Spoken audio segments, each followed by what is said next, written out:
Hello बच्चों, कैसे हैं आप सब। आशा करती हूँ कि आप सब बहुत अच्छे होंगे, मन लगा के अपनी पढ़ाई कर रहे होंगे। ठीक है बच्चों, तो आज हम लोग इतिहास पढ़ेंगे, ठीक है ना। और इतिहास में हम लोगों ने हड़प्पा सभ्यता के बारे में पढ़ लिया था। आई होप आप लोग को समझ में आ भी गया होगा। और आज हम लोग बच्चों वैदिक काल के बारे में पढ़ेंगे, ठीक है ना। तो बच्चों हम लोगों ने पढ़ा था कैसे कैसे हड़प्पा सभ्यता का आरंभ हुआ, कैसे इसका अंत भी हो गया, इसके बारे में हम लोगों ने पढ़ा था। लेकिन बहुत लोगों का मानना है कि उसका अंत आर्यों के आने से की वजह से हुआ, बाढ़ की वजह से हुआ, यानी कि जितने इतिहासकार उतनी बातें, ठीक है। लेकिन कहते हैं कि जो हड़प्पा सभ्यता का जो अंत हुआ बच्चों, वो आर्यों के आक्रमण से हुआ और बाढ़ के कारण हुआ, ठीक है ना। और देखा जाए तो बच्चों किसी भी युग का, किसी भी काल का अंत नहीं होता, बल्कि वो परिवर्तित हो जाता है, ठीक है ना। यानी कि इसका भी परिवर्तन हो गया। आज हम लोग क्या पढ़ेंगे बच्चों, वैदिक काल, ठीक है। जैसा कि नाम से ही पता चलता है, वैदिक वैदिक काल यानी जिसमें वेदों के बारे में चर्चा की गई हो, ठीक है ना। वैदिक काल के बारे में हमें जानकारी वेदों से प्राप्त होती है। बच्चों कहा था जब आर्य आए तो उन्हें लिपि का ज्ञान नहीं था। पहले क्या था कि वो लोग अपने संस्कृति का, अपने गायन का जो आचार प्रचार करते थे, जो भी आदान प्रदान वो लोग गाना के द्वारा या फिर सुन सुनाकर करते थे, ठीक है। इसी तरह एक पीढ़ी से दूसरी पीढ़ी, दूसरी से तीसरी पीढ़ी, इस तरह करते करते ये अपने विचार का प्रसार करते थे, ठीक है ना। फिर धीरे धीरे क्या हो बच्चों, इसका संकलन किया गया, इसको एक जगह लिखा गया। इसलिए लिखा गया ताकि ये सुरक्षित रहे और हमारे आने वाली पीढ़ियां भी हमारी संस्कृति के बारे में जानकारी प्राप्त कर सके कि हम क्या थे, हमारे पूर्वज कैसे थे, क्या खाते थे, कैसे रहते थे, उनका रहन सहन कैसा था, ठीक है बच्चों। तो आइए आज हम लोग बात करते हैं वैदिक काल के बारे में। वैदिक काल का समय बच्चों 1500 ईसा पूर्व से लेके 600 ईसा पूर्व तक माना जाता है, ठीक है ना। वैदिक काल को दो कालों में विभक्त किया गया है, ठीक है ना। इसको दो रूपों में बांट दिया गया है। चलिए, पहला ये, दूसरा। पहला क्या है बच्चों, ऋग वैदिक काल, ठीक है। दूसरा उत्तर वैदिक काल, ठीक है बच्चों। इसका समय कितना माना गया है बच्चों, 1500 से 1000 ईसा पूर्व, और इसका 1000 से 600 ईसा पूर्व, ठीक है। वैदिक काल को दो भागों में बांट दिया गया, पहला ऋग वैदिक काल, दूसरा उत्तर वैदिक काल। पहले का समय बताया गया बच्चों 1500 से लेके 1000 ईसा पूर्व, और दूसरे का समय बताया गया बच्चों 1000 से लेके 600 ईसा पूर्व। उत्तर वैदिक काल को बच्चों लौह काल के नाम से भी जाना जाता है, अयस्क लौह या कृष्ण, जो भी कहिए आप। क्यों कहा जाता है, क्योंकि माना जाता है कि 1000 ईसा पूर्व में उत्तर प्रदेश के एटा जिले के अतरंजी खेड़ा नामक स्थान पर, चलिए बच्चों यहां लिखती हूं, लोहे की खोज हुई, ठीक है। तो हम किसे लौह युग मानेंगे बच्चों, और बच्चों लोहे को हम लोग कृष्ण या श्याम भी कहते हैं। तो उत्तर वैदिक काल को कृष्ण युग या श्याम युग भी माना जाता है, ठीक है। लोहे की खोज बच्चों किस काल में हुई? उत्तर वैदिक काल में। ठीक है, इस कारण इसको कृष्ण युग या श्याम युग भी माना जाता है। चलिए,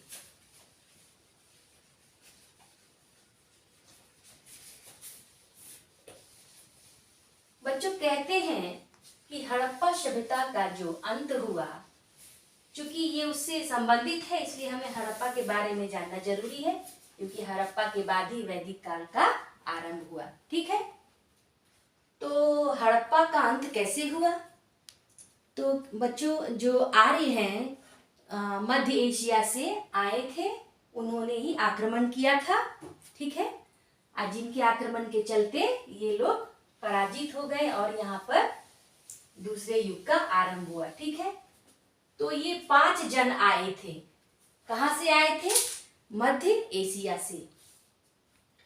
कहा जाता है बच्चों कि मध्य एशिया ऐसा स्थान है, ऐसी जगह है जहाँ पर थोड़ी थोड़ी ठंडी जलवायु पाई जाती है, जिस कारण वहाँ कृषि भी ज़्यादा मात्रा में नहीं होती है, यानी अनाज वगैरह ज़्यादा मात्रा में नहीं उपजते हैं। तो वहाँ जो जीव जंतु हैं वो उन सबों को, ये जो आर्य लोग थे वो सब क्या करते थे बच्चों? खाते थे। अब जलवायु वहाँ की ठंडी होने की वजह से फसल भी वहाँ बहुत ज़्यादा नहीं होती थी, तो आखिर किसी भी चीज़ की एक सीमा होती है, एक लिमिट होती है, तो ये सब उसको खाने लगे। उसके बाद जब अनाज वगैरह खत्म हो गए थे, ये सब शिकार करने लगे और वहाँ के जो जीव जंतु उसको खाने लगे। अब ऐसा थोड़ी है कि एक खाओ तो 2-3 उपज जाए, ऐसा नहीं ना है। तो वहाँ धीरे धीरे करके क्या हो बच्चों, वहाँ पर सब चीज़ समाप्त हो गए। अब तो इन लोगों की भोजन की आवश्यकता हुई, क्योंकि बच्चों बिना खाना खाए, बिना जो अनाज ग्रहण किए कोई भी जिंदा नहीं रह सकता। ठीक है, तो जब वहाँ का जब अनाज पानी और वहाँ के जीव जंतु जब खत्म हो गए, तो ये लोग क्या किए बच्चों? शिकार की खोज में निकल गए। ठीक है, शिकार की खोज में निकल गए। तो वहां से जब निकले तो ये कहाँ पहुंचे बच्चों? भारत पहुंचे। भारत के कहाँ पहुंचे? सप्त सैंधव नामक स्थान पर। ठीक है, सप्त सैंधव नामक स्थान पर। ठीक है, सबसे पहले कहाँ पहुंचे ये लोग बच्चों? सप्त सैंधव नामक स्थान पर। ठीक है, अब ये सब यहाँ आए, चूंकि ये सब शिकारी प्रवृत्ति के थे। अब जितने भी लोग मांसाहारी लोग होते हैं वो थोड़े गुस्से वाले होते हैं, झगड़ालू प्रवृत्ति के होते हैं, लेकिन हमारे भारत के जो लोग थे तो वो थोड़े शांत प्रवृत्ति के थे। कहते हैं लोग कि डरपोक टाइप के थे। ठीक है, तो जब ये लोग भारत पे जब ये लोग आ गए अपने भोजन की तलाश में, तो इन लोगों ने सोचा कि अरे देखो यहाँ के तो लोग बहुत डरपोक टाइप के हैं, तो इन लोगों को तो हम लोग आसानी से अपना जो गुलाम बना सकते हैं और यहाँ पे हम लोग अपना राज कर सकते हैं। उसके बाद बच्चों हमारा भारत ऐसा देश है जिसको जहाँ कृषि प्रधान देश है, जहाँ पर हर जलवायु में हर तरह की वस्तुएं, हर तरह के खाने के चीज पाए जाते हैं। क्योंकि ये लोग थोड़े बुद्धिमान टाइप के भी थे, तो इन लोगों ने मिला लिया क्या कि देखो यहाँ हमें तो हर चीज आसानी से मिल जाएगी, हमें इधर उधर भटकना भी नहीं पड़ेगा। ठीक है, तो ये लोगों ने क्या किया, वहां पे रह के अपना भोजन वगैरह एकत्रित करने लगे, खाने पीने लगे। अब मान लीजिए अब हमारे घर में कोई दूसरा आ जाए तो हमें तो अच्छा नहीं लगेगा, हम 1-2 दिन भाई देखेंगे कि चलो 1-2 दिन के बाद ही इंसान चला जाएगा, लेकिन जब हम देखेंगे कि ये तो यहाँ कब्जा करके रहेगा तो हम तो जरूर विरोध करेंगे। तो जब इन लोगों ने देखा कि ये तो इन लोगों की नीयत अच्छी नहीं है और ये लोग क्या करेंगे, हम लोग गुलाम बना लेंगे और हमारे यहाँ रख के हमारे पर ही शासन करेंगे, इन लोगों ने विरोध किया। लेकिन ये लोग तो थे भाई शांत स्वभाव के आदमी, क्योंकि वो जो सभ्यता थी हड़प्पा सभ्यता वो मातृसत्तात्मक थी, वहाँ माता का शासन चलता था। और बच्चों जहाँ माता का शासन चलता है वहाँ के बच्चे, वहाँ के लोग जो होते हैं संस्कारी होते हैं, व्यवहारिक होते हैं, हिंसक नहीं होते हैं। ठीक है, तो इन लोगों ने जब विरोध किया तो वो सब भाला तलवार वगैरह जो भी बनाए थे औजार, ये सब अपने साथ लेकर आए थे। तो इन लोगों ने क्या किया, इन पे आक्रमण किया, इनको जबरन गुलाम बनाया। उसके बाद क्या किया बच्चों, इनके ऊपर शासन किया और ये श्रेष्ठ कहलाए। अब देखिए बच्चों, ये जो 5 जन थे इनको हम लोग आर्य बोलते हैं, ठीक है, आर्य। कौन कौन थे बच्चों? अनु, जदु, पुरु, द्रयु, तुर्वस, ठीक है, ये सब क्या थे बच्चों? हमारे आर्य कहलाए, मतलब जो हमारे भारत में घुसकर हम पे राज किए, ठीक है। ये 5 जन थे। जन बच्चों कहा जाता है ग्राम के समूह को, ठीक है। जन मतलब लोग नहीं कि 1 लोग, 2 लोग, 5 लोग, नहीं, जन यानी कि ग्राम का समूह, ठीक है।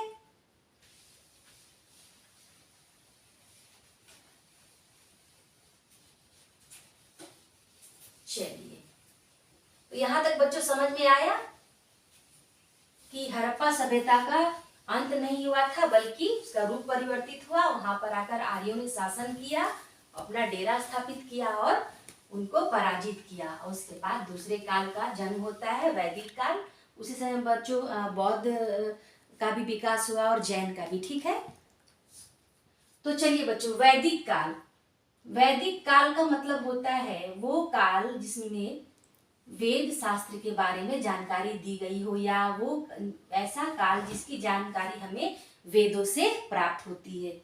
अब बच्चों, पहले जो लिपि वगैरह नहीं थी, तो किताब वगैरह लोग नहीं लिखते थे। जैसे मान लीजिए अब हमसे कोई सुना तो उसका प्रचार वो अगला आदमी हो, तीसरा आदमी, ऐसे करके मतलब सुन सुन के अपनी बातों को, अपने गायन को, अपने विचारों को एक पीढ़ी से दूसरी पीढ़ी तक पहुंचाते थे, ठीक है। उसके बाद आने वाले समय में इसका क्या बच्चों, एक जगह संग्रहित किया गया, संकलित किया गया, जिसको हम लोग वेद के नाम से जानते हैं, ठीक है। इसको हम लोगों ने 2 भागों में विभक्त किया। पहला बताया था बच्चों क्या? ऋग वेद। बच्चों इसे हम हमारी जो प्राचीन वेद माना जाता है, इसको ऋग्वेद को क्या माना था बच्चों? प्राचीन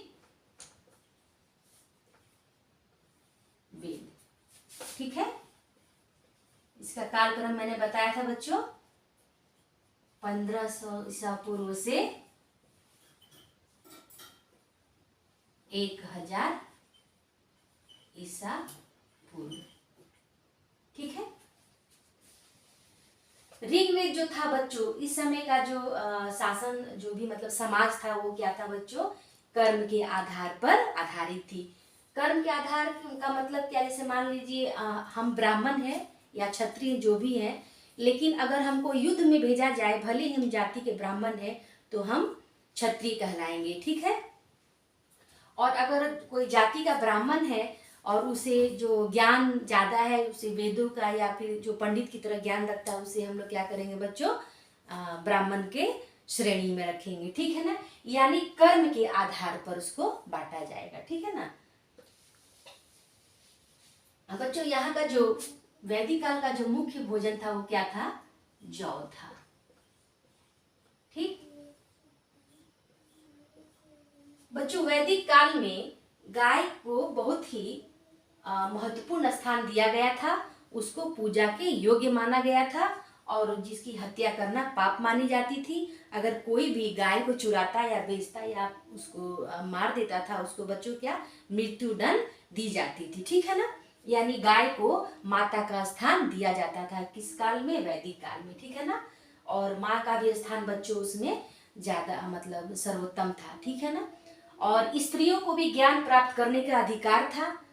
उसे मतलब बहुत से विदुषी भी हुई वैदिक काल में, वो भी ज्ञान प्राप्त करती थी और अपने पति के साथ यज्ञ में भी भाग लेती थी, ठीक है बच्चों। इस काल में राजस्वी यज्ञ भी होता था, अश्वमेध यज्ञ भी होता था। यानी जो भी राजा वगैरह युद्ध जीत कर आते थे तो वो एक यज्ञ रखते थे, यज्ञ करते थे, इसे ब्राह्मणों को बुलाया जाता था, ठीक है ना, और इस यश की प्राप्ति के लिए, ठीक है। तो और जो आपका अश्वमेध यज्ञ जो होता था बच्चों, तो वो उसमें क्या होता था कि जो पराक्रमी राजा होता था वो क्या करता था? एक घोड़ा छोड़ता था जिसको वो खुलेआम छोड़ देता था, ठीक है।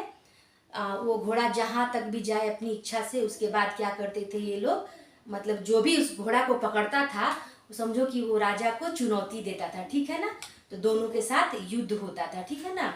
और जो भी कमजोर रहता था राजा, वो क्या करता था? उस घोड़े को नहीं पकड़ता था, क्योंकि डरता था कि मान लो कि वो राजा हमसे ज़्यादा शक्तिशाली, अगर हम उसको पकड़ लेंगे तो हम दोनों में युद्ध छिड़ जाएगी और मैं उससे हार जाऊंगा, इसलिए वो क्या करता था, उस राजा को घोड़े को टच नहीं करता है, ठीक है ना। तो घोड़े को छोड़ाया जाता था। उसके बाद बच्चों क्या होता था, जब जो शक्तिशाली या बराबरी के राजा होते थे वो क्या करते थे, जब घोड़े को पकड़ के चुनौती को स्वीकार कर लेते थे तो वो युद्ध होता था दोनों में, ठीक है ना। फिर जब युद्ध होने के बाद जो राजा विजयी होता था वो उसके लिए यज्ञ, भारी यज्ञ रखा जाता था जिसमें पुरोहित लोगों को बुलाया जाता था, ठीक है। उसके बाद मतलब वेद वगैरह इसको पंडित पढ़ते थे, उसके बाद सब लोग उसमें भाग लेते थे, प्रसाद वगैरह ग्रहण करते थे, ठीक है। चलिए अब बच्चों ऋग्वेद में क्या था, सॉरी उत्तर वैदिक में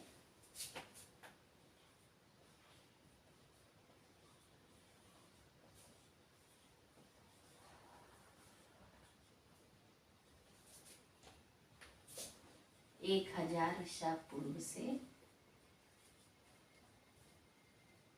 600 ईसा पूर्व, ठीक है।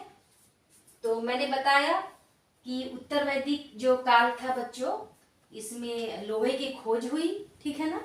इस कारण इसको लौह युग भी कहा जाता था, लौह युग या श्याम युग। बच्चों ये जो युग था इसमें कर्म के आधार पर सामाजिक व्यवस्था नहीं थी बल्कि जन्म के आधार पर थी, ठीक है ना। जन्म यानी कि अब मान लीजिए कहा जाता है कि जो ब्रह्मा थे उनके हर एक शरीर से जो चारों वर्णों की उत्पत्ति हुई, ठीक है ना। कहते हैं सबकी मुख से जो है ब्राह्मण वर्ग का जन्म हुआ, भुजाओं से क्षत्रिय का जन्म हुआ और जंघा से वैश्य का जन्म हुआ और जो पैर होता है बच्चों उससे शूद्र का जन्म हुआ। यानी कुल मिलाकर उत्तर वैदिक काल में कर्म को प्रधानता नहीं दी जाती थी, ठीक है। कर्म को प्रधानता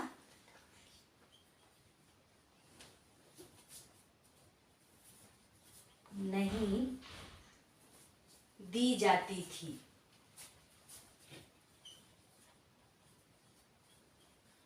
ठीक है। कर्म को प्रधानता नहीं दी जाती थी।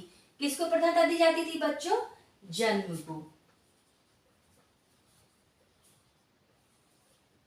अगर कोई ब्राह्मण कुल में जन्म लिया है भले वो मूर्ख ही क्यों ना हो लेकिन वो श्रेष्ठ ही कहलाएगा, ठीक है ना।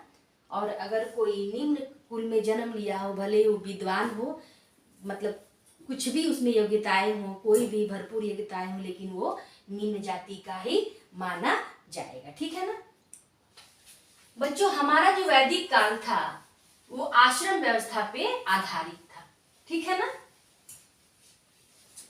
किस पर आधारित था बच्चों, आश्रम व्यवस्था पर। आई होप आप लोगों को पता होगा।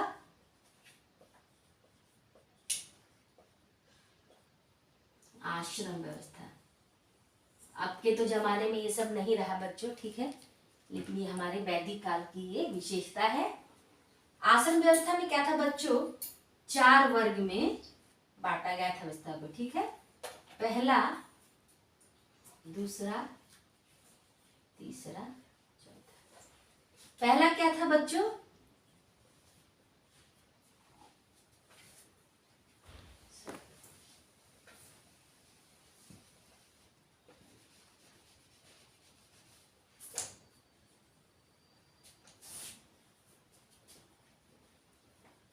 ब्रह्मचर्य व्यवस्था, ठीक।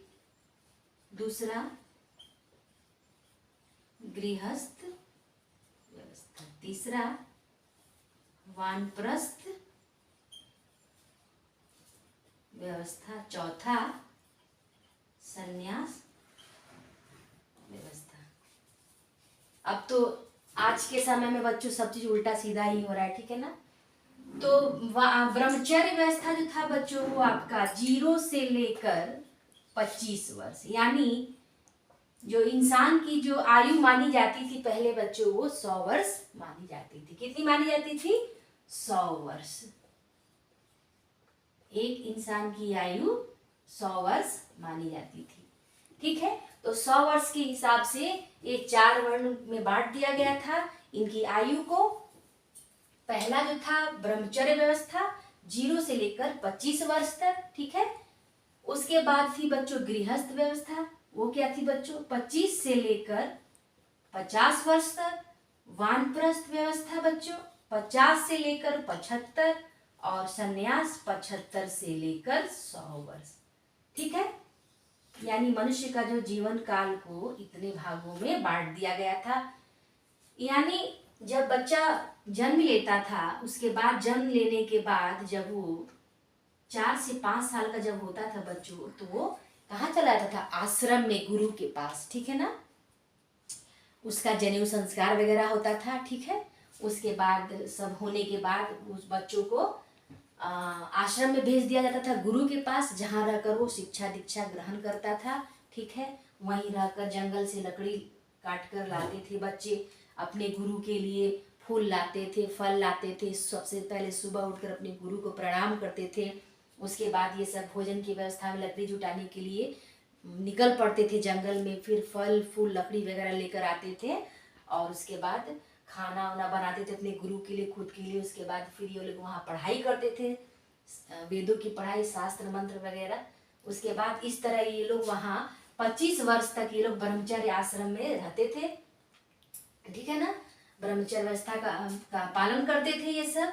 और जब 25 वर्ष इनकी जब पूरी हो जाती थी बच्चों, तो ये अपने घर लौट आते थे। ठीक है, फिर जब ये घर आते थे बच्चों 25 वर्ष की आयु में, तो फिर इनका विवाह कर दिया जाता था। वैदिक काल की बात हो रही है। ठीक है ना, और विवाह कितने वर्ष में होती थी बच्चों 25, और 25 से लेकर 50 वर्ष तक ये लोग अपने वैवाहिक जीवन में बंधे रहते थे, यानी अपना सुखी सुखी जीवन व्यतीत करते थे, मेड फॉर ईच अदर। ठीक है, मतलब अपने पति पत्नी सुखी जीवन व्यतीत करते थे। और जब 25 वर्ष जब ये लोग काट लेते थे, मतलब पूरी जब हो जाती थी, जब ये 50 वर्ष की आयु जब इनकी हो जाती थी, तो ये लोग क्या करते थे बच्चों, वानप्रस्थ आश्रम के लिए तैयार हो जाते थे। उसके बाद जब 50 वर्ष के ये लोग जब हो जाते थे बच्चों, तो ये लोग जंगल में चले जाते थे बच्चों। वानप्रस्थ आश्रम और संन्यास आश्रम में फर्क होता है। ठीक है ना, वानप्रस्थ का मतलब होता है बच्चों की जैसे 50 साल की आयु में ये जंगल चले जाते थे, जंगल से ही फल मूल कंद वगैरह इसको इकट्ठा करके खाते थे, वहीं तपस्या वगैरह करते थे। लेकिन इनकी अगर इच्छा होती थी तो ये अपने घर भी चले आते थे, यानी अपने परिवार से मिल लेते थे, अपने बच्चों से मिल लेते थे। ठीक है, लेकिन संन्यास आश्रम का मतलब होता है बच्चों कि घर से पूरी तरह से संन्यास ले लेना। ठीक है, मतलब पारिवारिक जीवन से कोई भी मतलब नहीं रखना। ठीक है ना, तो संन्यास का मतलब कि ये आ जाते थे जंगल में, अपने घर द्वार सबको त्याग के, अपनी पत्नी बच्चों किसी से मोह नहीं रहता था, बस ईश्वर की प्राप्ति के लिए अपने आप को क्या करते थे, उसमें लगा देते थे। ठीक है ना, फिर 100 साल तक ये तपस्या करते थे जंगल में ही रह के। अगर कभी कभी इनकी पत्नी को इनको देखने की इच्छा होती थी तो ये सब दूर से ही आकर देखते थे, मतलब उसको सामने से नहीं देखते थे। ठीक है, तो इस तरह संन्यास आश्रम का ये लोग पालन करते थे। ठीक है, और इनकी आयु को 100 वर्ष तक मान के बांट दिया गया था। और जब ये पूरा हो जाता था बच्चों, उसके बाद इनका जीवन काल समाप्त हो जाता था। ठीक है,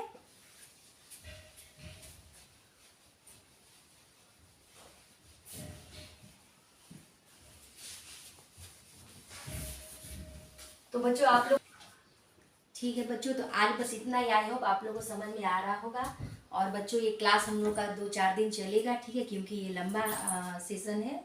तो बच्चों कैसा लगा आप लोगों को मेरा आज का सेशन, प्लीज़ कमेंट करके बताइएगा, और कल हम लोग इसके आगे में पढ़ेंगे। ठीक है।